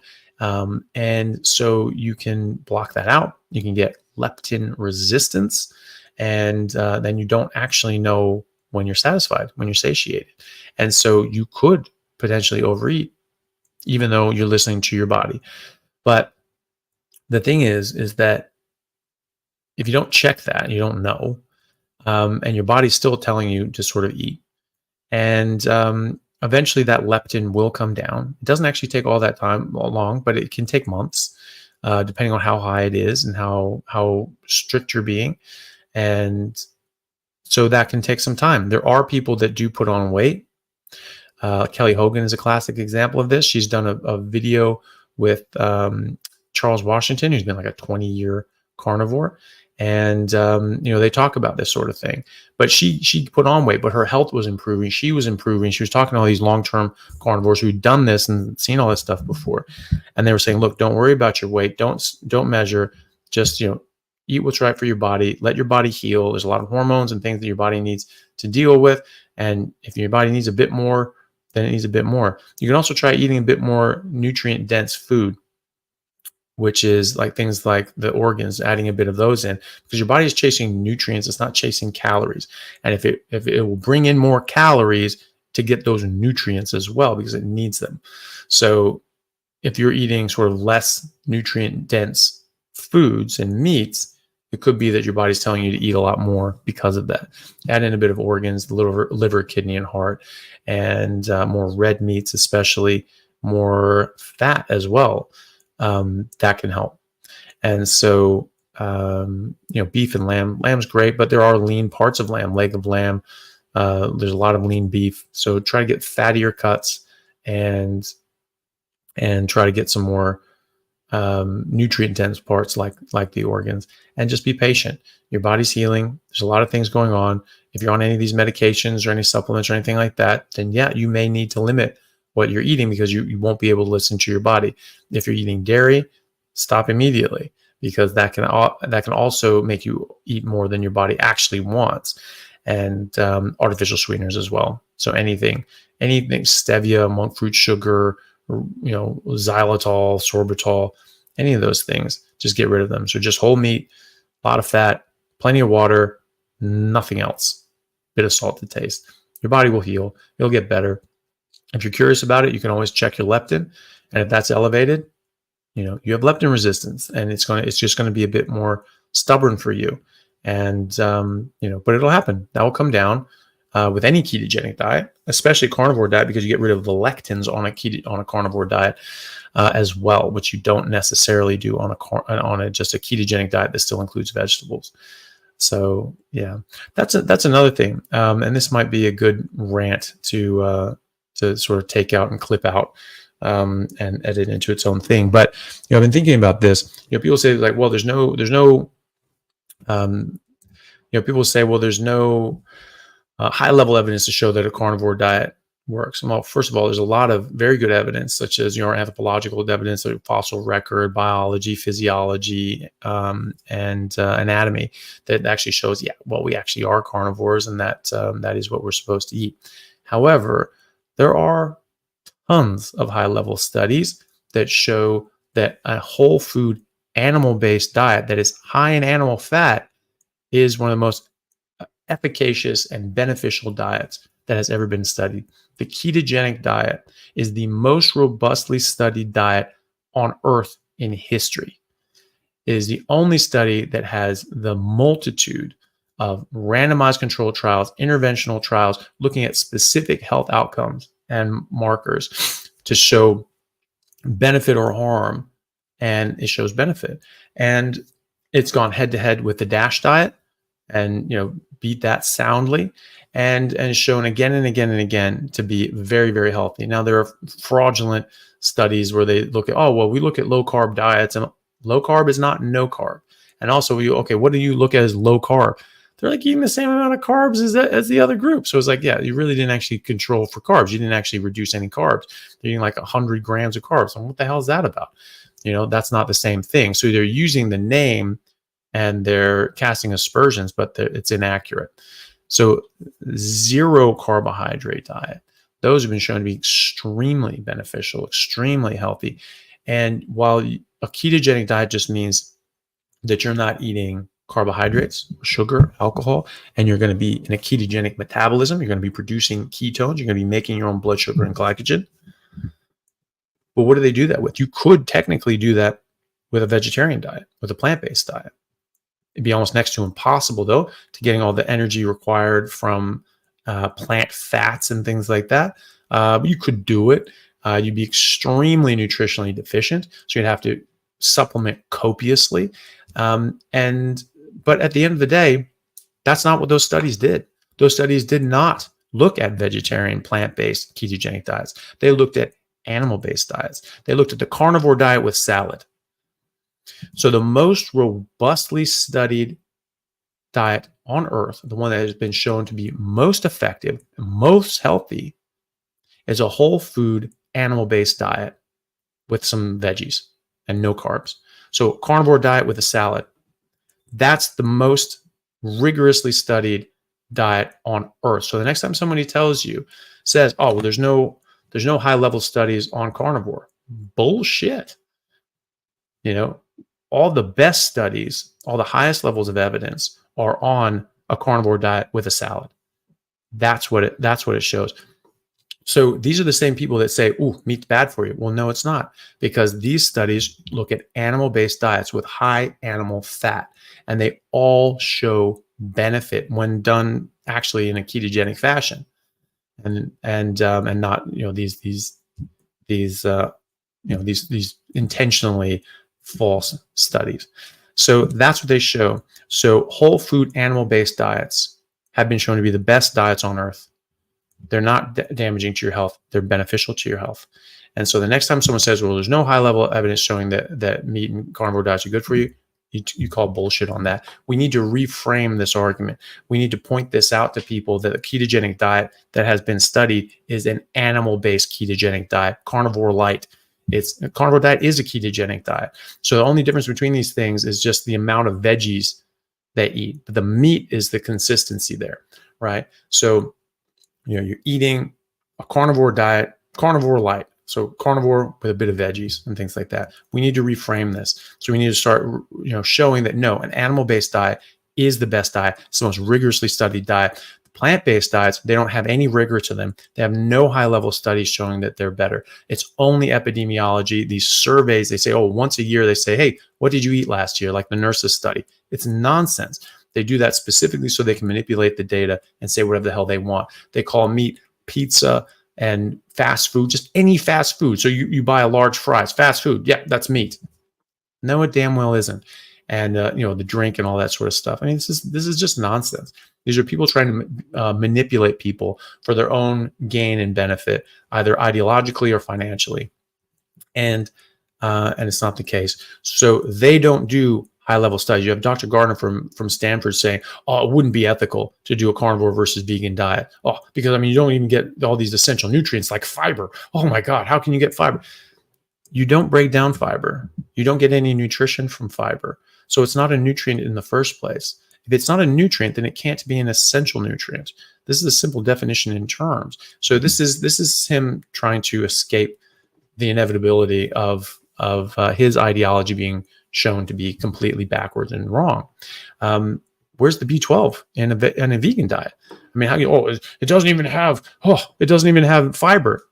Your diet doesn't even have B12 or DHA or EPA or retinol or D3 or K2 or thousands of other micronutrients that haven't even been named yet that only exist in meat and don't exist in plants. So that's a cop-out. They know exactly what that would show, and that's why they don't do robust studies with plant-based diets. They don't do experimental data.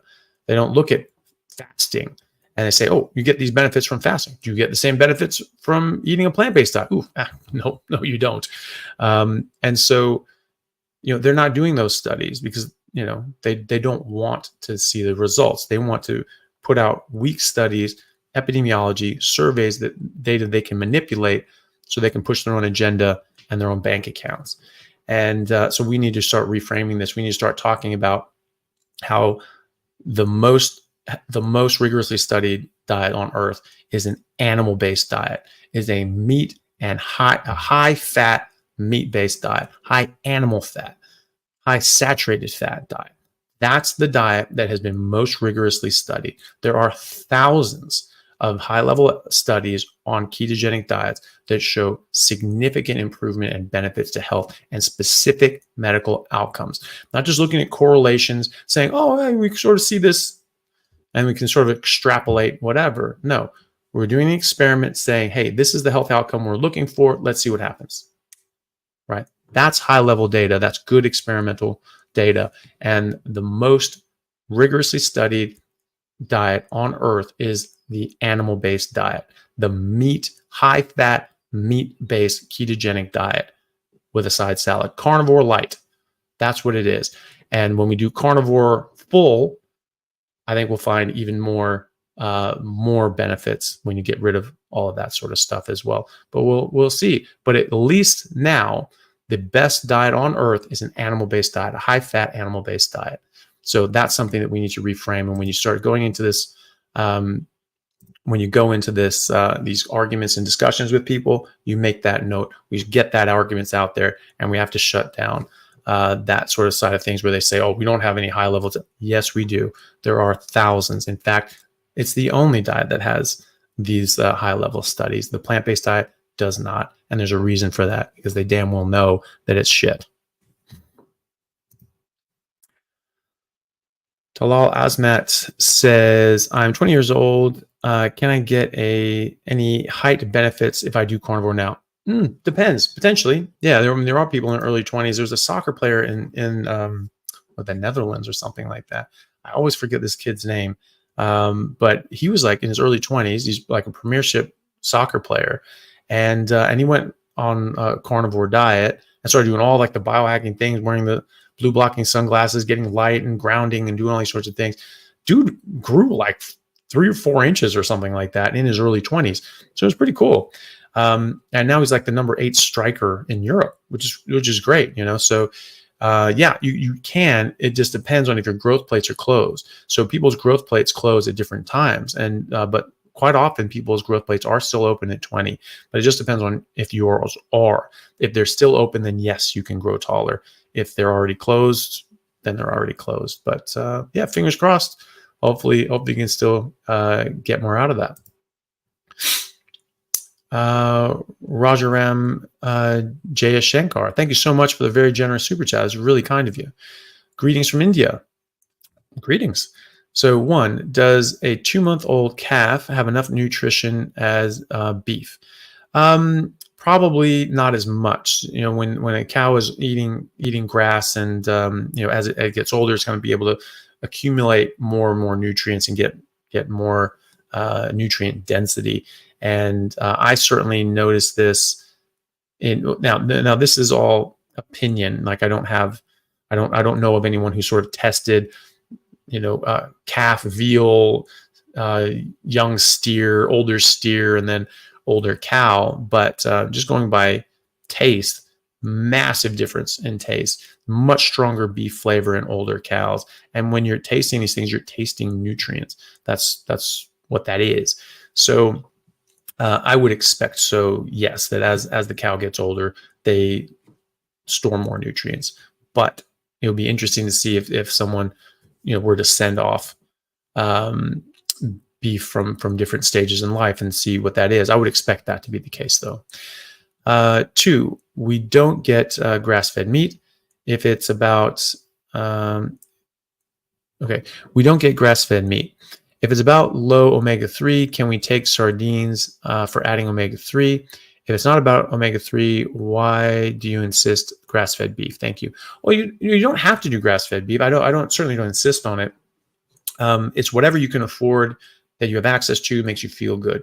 That's it. And if you don't have access to grass-fed beef, then that's totally fine. You just eat the meat that's available to you, makes you feel good, that you can afford. And there is a difference. There is an objective difference when you do see, or generally raised grass-fed and finished ranchers send off their beef to get checked out and see what their nutrient levels are.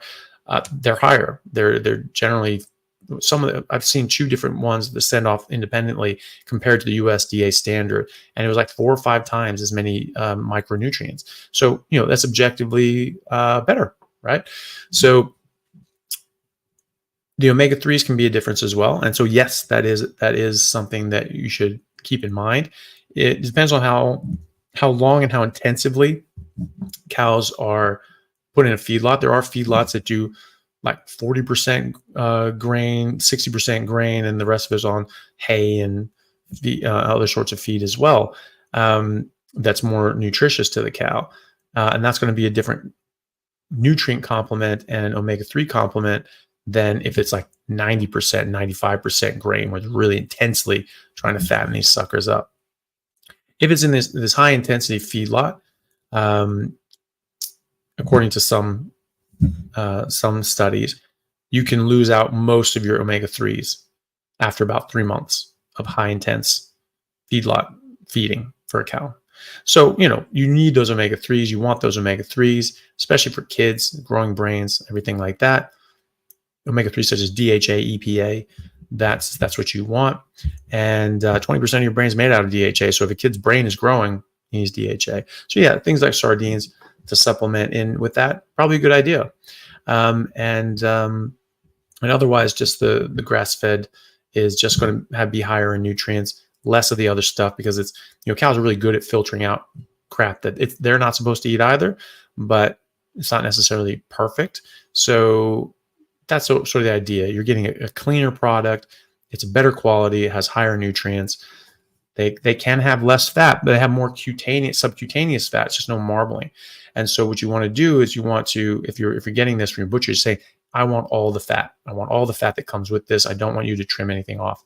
If you're buying a whole cow, you have to tell them, don't trim off any fat, or any fat that you do trim off, throw it in the ground beef. You want all that fat, and then you'll get more of that. Otherwise, it is quite lean. Oh, there we go. Michelle Callie, thank you for the super chat.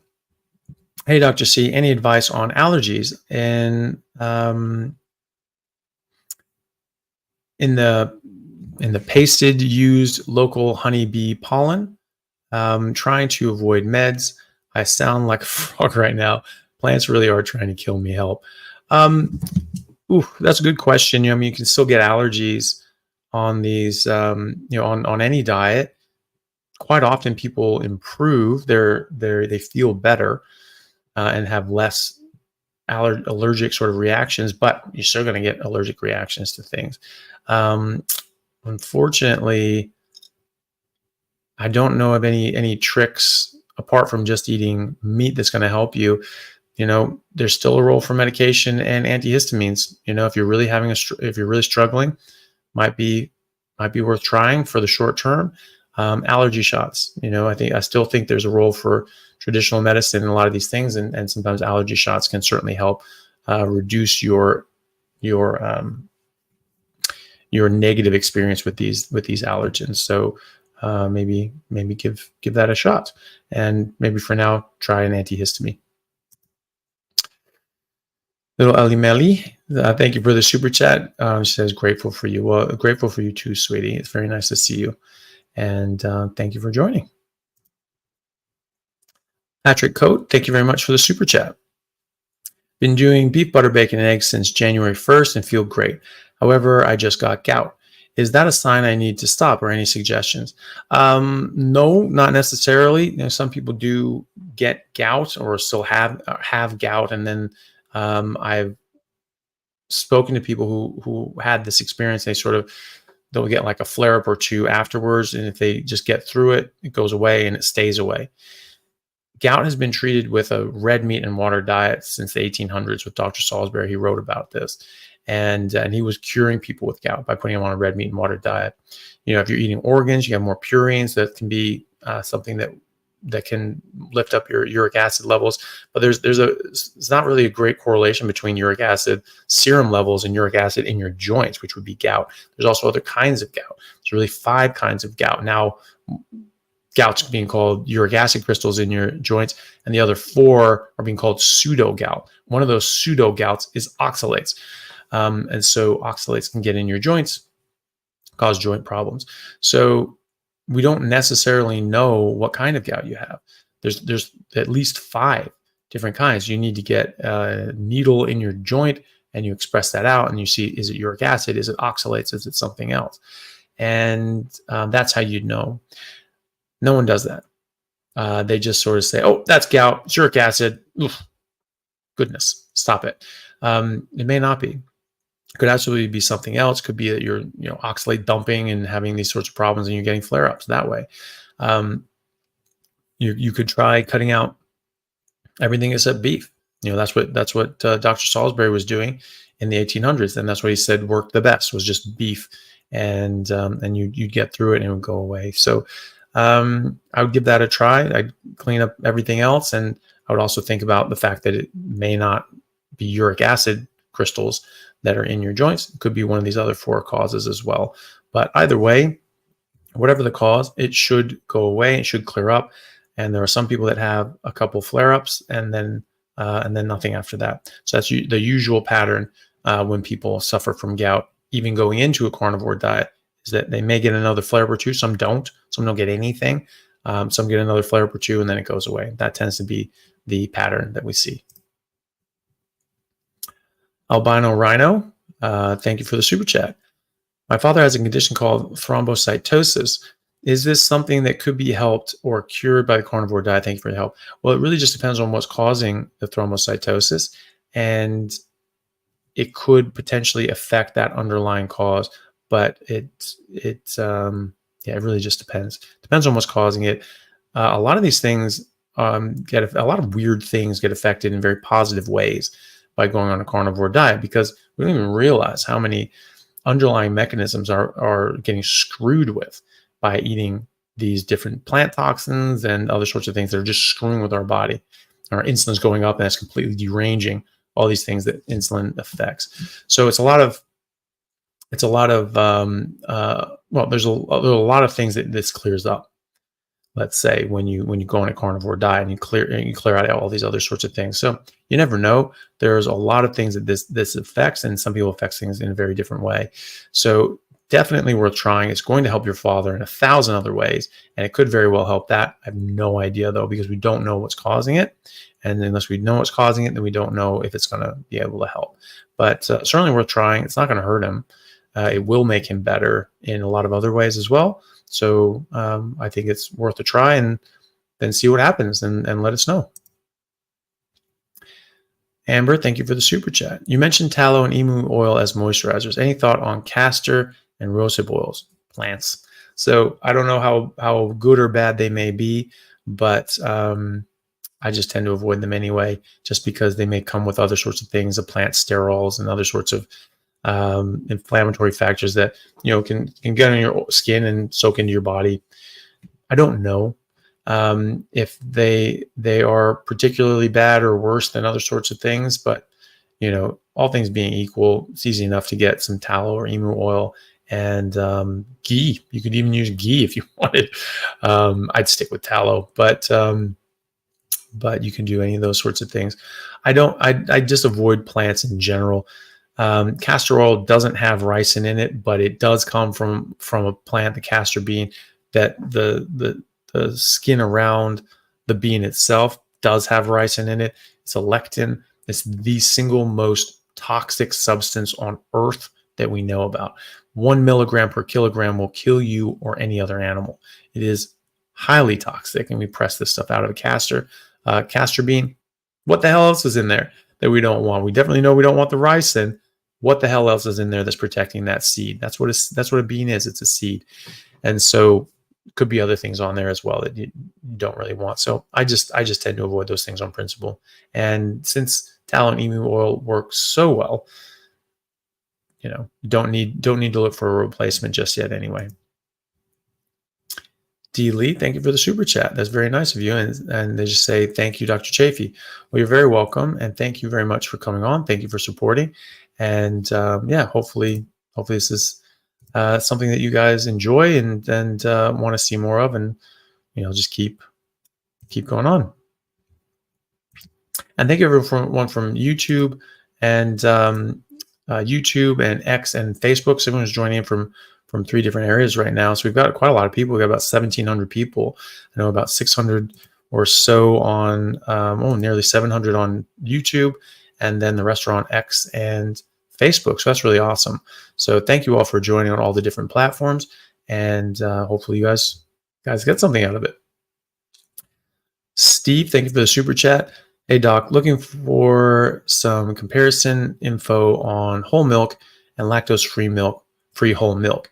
Is lactase any better than lactose? So the thing is that people that don't make lactase, then they can't break down lactase into glucose and galactose. So those are the 2 constituent carbohydrates that make up lactose. And then you absorb the glucose and galactose. You can't absorb lactose directly. You have to break that bond. So it's a disaccharide. It's 2 sugar molecules connected with a bond. Lactase severs that bond. If you don't have that, if you don't make that, then you can't absorb it, can't break it down, goes into your colon. Bacteria eat it. They make a bunch of methane and gas and things like that, and you get bloated and diarrhea, and you don't feel great. And so that's where that comes from. So in lactose free, it's not sugar free, it's not carbohydrate free. It's just they add lactase in it, and so they add that enzyme in it to break down those carbohydrates. So now it's just glucose and galactose. That's it. So it's the same amount of carbs, it's the same amount of sugar. You absorb exactly the same amount. It's just for people that don't make lactase themselves. They have it pre-digested, so they can drink that. That's really the only difference. Rajaram Jain Shankar, thank you very much again for the another very, very generous super chat. Diagnosed with solar urticaria, can I formulate my own electrolyte from potassium citrate and magnesium chloride? Should I avoid citrate for solar urticaria? FYI, best brand of SPF 70 sunscreen doesn't work, as I get solar urticaria triggered even after its application. Well, look, like I was saying earlier with SPF 70 doesn't block much more than SPF 15. SPF 15 is 98.5. SPF 70 is probably around 99.5% of UV light block. So you're getting 1 extra percent. So, if 15 is not doing it, 70 is probably not going to do it. 90 is probably not going to do it. So, also you have to wonder, is it something in the sunscreen that's actually damaging your skin as well? There's a lot of weird, nasty chemicals in there. They're not good for you. They're blocking the sun. That doesn't mean that they're super good. This is great for skin health. They don't say that. They say this blocks UV light. And if that's your priority, then that's a good product for you. SPF 15. or lower. But if your priority is skin health and overall health, probably not, because they're thinking, I mean, benzene is in this stuff. I think they had to take out a whole bunch of these chemicals, but how long were they in there for? How many decades were they in there for? There are people now, there are doctors now that are actually thinking seriously about whether or not the sunblock, the sunscreen that we've been using for decades, is actually the cause of the rise in skin cancer, because it's going up. It went up and it's going up, and we're in the sun less and we're using more sunblock. So how the hell is it the sun's fault that we're getting skin cancer? It's not. Is the short answer. And so that solar urticaria could be improper diet, or not enough of a proper diet, and not enough lack of other things, and and then you can put these other things on your skin that can be harmful as well. So eating a carnivore diet, high fat, put tallow or other sort of animal fats on your skin, and I think you're going to do well. And I wouldn't use anything with SPF or all that sort of stuff, or any of those sort of things, because they just have a lot of random chemicals in it that you don't necessarily want. That's up for it's a decision for everyone to make on their own, but I certainly don't think that it's useful for me or my kids or family members and things like that. I mean, I don't have direct kids, but my step kids, like Elle's kids, I don't think is a good idea. I don't think it's a good idea at all. So as for the electrolyte formula with potassium citrate and magnesium chloride, I don't know if the citrate versions affect solar urticaria. Unfortunately, I'm not a dermatologist, so it's not something that I treat all that often, and I don't know the connection between potassium citrate and solar urticaria. Unfortunately, I haven't heard of any problems anyway. I haven't heard of any issues with those electrolytes worsening solar urticaria or being associated with it. But at the same time, I'm not in that field. So the limited stuff I know about dermatology comes mostly from the different sort of plant toxins that affect and damage your skin, and then little other sorts of things. There's basic physiology sort of things to do with vitamin D and sun exposure and all that other sorts of stuff. But unfortunately, I don't know that. But I don't know of anything anyway, but if you know a dermatologist or something like that, you can always ask them. If you have solar urticaria, presumably you're seeing someone for that, and probably a good question to ask them. So good luck with that. Nazan Ahmad, thank you for the super chat. Looks like there's another one down here. Thank you for the super chat again. Nazan asks, what is your opinion on adding fermented vegetables? Some say gut diversity is beneficial. If we're talking about our friend earlier in the session where they were on antibiotics for 30 days, probably need some help restocking your gut bacteria. I think you can do that just fine with fermented dairy like yogurt and live culture yogurt with low to no carbs, hopefully. And but you put that on meat, you chew it up together, in the same bite you swallow it together. If you have an issue with dairy and you can't really tolerate it, I think fermented vegetables is an option that's available to you, not because it's vegetables, but because of the bacteria that's in that. And so you can use that as a supplement for the bacteria. You could do that. It's going to be an isolated incidence, though. I don't think you just normally need to do this. We do see this, people going from standard diets or ketogenic diets, and they switch to carnivore diets, and they check their microbiome before, and then 3 to 6 months after, they get massive improvements in their microbiome when they just go to carnivore. So your microbiome will change and adjust depending on what you eat. And so we see and it does this actually quite quickly, because the replication rate of bacteria is about once every 20 minutes. So they double every 20 minutes. So it's a generation every 20 minutes, right? So just in this conversation that we've been having today, me, one-sided conversation, me, listening to me yammer on, it's been 120 minutes. And so, we've had, 6 generations of bacteria in our gut right then, right? So, they're fighting for resources, they're living, they're dying, they're doing all that sort of stuff. So it's very quick turnover. And so depending on what you eat that day or the next day and the next day, you're going to affect that, and you're going to send down different sorts of things down to your gut, and your gut bacteria are going to be promoted or discouraged depending on those resources that are available. The Inuit, when they're eating just a natural diet, they've had very, very beneficial and very healthy microbiomes when they've been studied, and that's what we can expect when we're eating a carnivore diet. So if you have a very bad dysbiosis, or you're having long-term antibiotics that have really destroyed your microbiome, sure, you have some fermented foods, but I would start with the fermented animal foods, and keep it in house, and try that. But then again, you're only doing this for a week or two, and then you should have an established microbiome, and then it's just going to be perpetuated because of the things that you're eating. I don't think you need to keep doing this for the rest of your life anyway. So even if you did decide that fermented vegetables was the right thing for you, you don't need to do this more than a couple weeks max. And then, because of what you're eating, you're going to perpetuate and support the correct bacteria that you want. The fermented vegetables may not have all the correct bacteria you want. You're going to have some you want, some you don't want.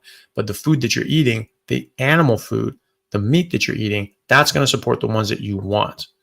It's not going to support the ones that you don't want. So that's what you do. So if you really do feel that that's the right thing to do for you, and fermented dairy doesn't work, and you've had long-term antibiotics and all these sorts of things, and you're having trouble, sure, that is an option. But again, it's like a medicine. You don't take antibiotics unless you have to. You don't take biological agents if you don't have to. You don't take chemo if you don't have to. You don't take blood pressure medication if you don't have to. And so use these as a medicine. That's a medicine. So you use it in specific circumstances to get a specific effect, and then you stop. There's a course to your medical treatment, and then you stop. And that's how I would approach that with this as well. Okay, so it comes to the end of the super chats. Thank you everyone for that. I think that was pretty good timing, and able to finish roughly on time, and I've got to go run to work. So thank you all very much. I really appreciate it. Do come and check out the Regenerate conference next month in April. That'll be on Sunday, April 21st over in Melbourne. And so you can see the details up on the screen there, and just go to regenerateaus.com. So regenerateaus.com. And you can find out more about that there. And then at the PHC Public Health Collaboration in the UK, that'll be in London the 18th to the 20th, and that's phcuk.org/conference if people want to see that. And then we'll be at Hack Your Health a couple weeks after that. So hopefully we'll get to see most of you all there at one of those 3 conferences, or one of the other dozen conferences I'll be at this year as well. So thank you all, everyone. Thank you all very much, everyone. Great to see you all. Great turnout today, and I really appreciate it. And I will see you in 2 days for my next live. And we'll have a premiere tomorrow as well around the same time. So another premiere of my next interview, and that will be with my good friend Phil Escott, who came to a carnivore diet because he cured his psoriatic arthritis and autoimmune conditions, and was actually quite unwell for a long time. And he's coming back, and we're actually going to be doing a conference. I think he has a conference next week actually in the UK as well, so people can check that out. There should be details in the in that interview, and so you can check out his website and check out his conference next week in the UK. And then I'll be speaking at a retreat/conference that he and his group are putting on in the south of Spain, which will be really cool. And that's going to be in October, which will be awesome. So it's going to be at like an old refurbished church mission cathedral sort of a thing, not like a cathedral, but like, one of those sorts of things. And I've seen pictures of it. It's absolutely stunning. And they had it there before all the lockdown started. And now it's sort of the first year back that they're doing it. So I'm going to be there, and I'll be speaking and hanging out with people. And Dr. Natasha Campbell McBride will be there too. She's a neurosurgeon that came up with the GAPS diet. Very, very similar track thoughts with us. And as well as Sophia Clemens, who is from the head of Paleo who's been treating people with very serious health issues with a carnivore diet for 15 plus years now, and many more. So if people can check that out, that'll be in October. And please check out our premiere tomorrow with my friend Phil Escott. And if you're in the UK and you want to go see his event that's going on next week too, should be details there as well. And you guys can check out his website also. And so premiere tomorrow, and then another live the day after that, similar times. Great. Thanks, everyone. Really appreciate it. Thank you for all the well wishes and all the kind words that have been popping up on the board. And Rosalind, good to see you. That's my sister. Good to see you. Good night, Rosie. And I love you, and I'll talk to you later. And love you all too. Talk to you later.